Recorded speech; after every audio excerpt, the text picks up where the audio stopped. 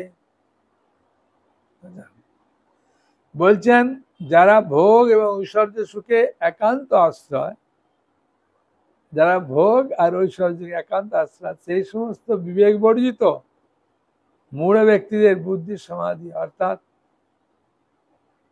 ভগবানের একনিষ্ঠতা লাভ হয় না। হ্যাঁ, বুঝেছেন?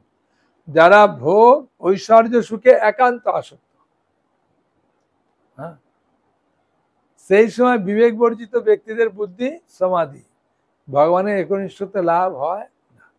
এই যে ভবসা আত্মিকা বুদ্ধি রে কেউ করুনন্দন 41 বললো না? হ্যাঁ, তার মানেটা কি বললো?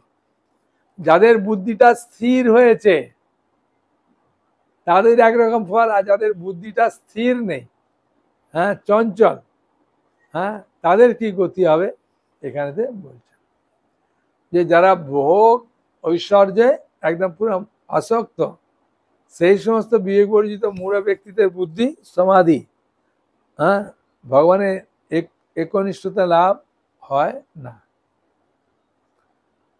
আর না, কি বললাম,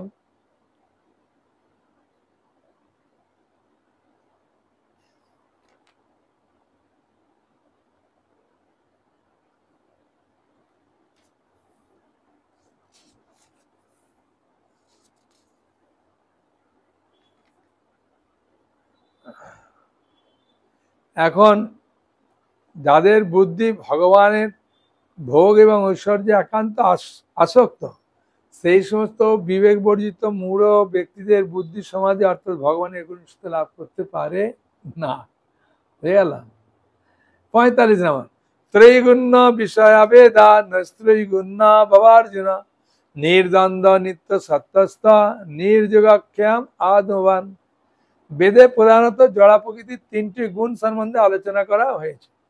হে অর্জুন, তুমি সেই গুণগুলো অতিক্রম করে নির্গুণ স্তরে অধিষ্ঠিত হও, সমস্ত দ্বন্দ্ব থেকে মুক্ত হও, লাভ ক্ষতি আত্মরক্ষা দুশ্চিন্তা থেকে মুক্ত হয়ে অধ্যাত্ম চেতনায় অধিষ্ঠিত হও। বুঝেছেন? 45-এ ভগবান একটা কিরম সিদ্ধান্ত দিচ্ছে, অর্জুন শোনো, জড়া প্রকৃতির 3 গুণ নিয়ে আলোচনা করা হয়েছে।